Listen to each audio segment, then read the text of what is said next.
दोस्तों स्वागत है आपका मेरे चैनल साजिद हुसैन पर। झारखंड के गोड्डा जिले के महागामा कस्बे में स्थित मदरसा आयशा लिल बनात में हुई छात्रा की मौत ने पूरे इलाके को सदमे में कर दिया है। हम आपको पूरी ताज़ा रिपोर्ट बताएंगे। इससे पहले आपने मेरे चैनल को अगर सब्सक्राइब नहीं किया तो कर लीजिए।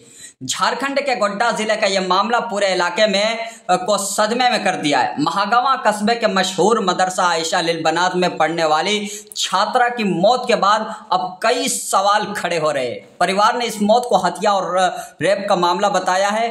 वही पुलिस शुरुआती जांच में आत्महत्या की आशंका जता रही है। आखिर क्या है इस मौत की सच्चाई, आइए जानते हैं पूरी रिपोर्ट में।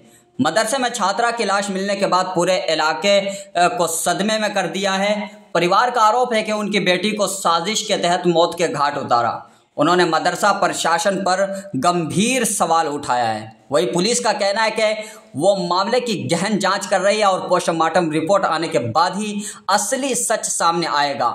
फिलहाल पोस्टमार्टम होकर शव को घर भेज दिया गया है, लेकिन अभी रिपोर्ट प्रशासन की तरफ से नहीं आया है। जैसे ही प्रशासन की तरफ से ये पोस्टमार्टम की रिपोर्ट आते हैं हम आपको सबसे पहले बताएंगे।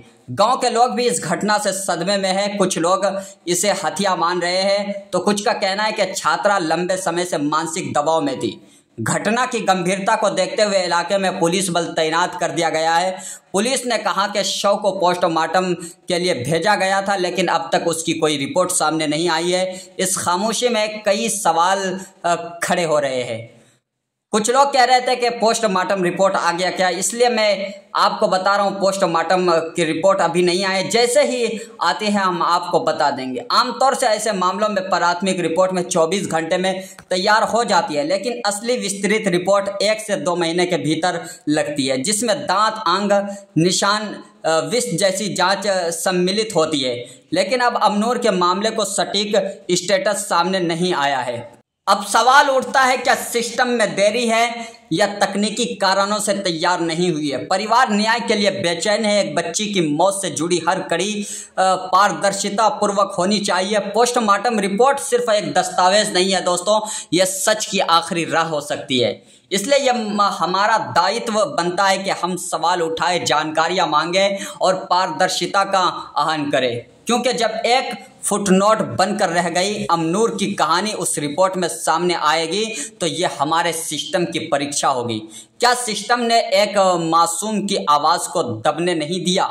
मैं इस चैनल पर यह सवाल उठाता हूं, हमें पोस्टमार्टम रिपोर्ट कब तक मिलेगी, इसमें कौन सी देरी है और पुलिस इसमें क्या जवाब दे रही है, यह जानने की ज़रूरत है। क्योंकि सच सिर्फ रिपोर्टों में दर्ज नहीं होता है, यह तब होता है जब हम उसकी आवाज़ को सुनते हैं, जब उस मासूम की मौत को सिर्फ एक केस नहीं समझते और जब हम उसकी कहानी का पक्ष बनते हैं। मामले ने राजनीतिक रंग भी लेना शुरू कर दिया है। कई सामाजिक संगठनों और स्थानीय नेताओं ने इस घटना पर गहरी चिंता जताई है और सरकार से तुरंत न्याय की मांग भी की है।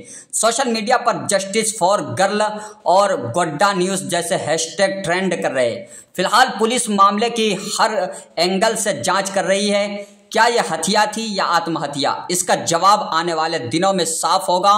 आप इस घटना के बारे में क्या सोचते हैं कमेंट बॉक्स में हमें ज़रूर बताएं। चैनल को सब्सक्राइब करें और बेल आइकन दबाएं ताकि हम आपको ऐसी हर बड़ी खबर, सही और सटीक जानकारी सबसे पहले आपको दें। मेरा हाल मिलता है अगली रिपोर्ट में, तब तक बने रहिए हमारे साथ।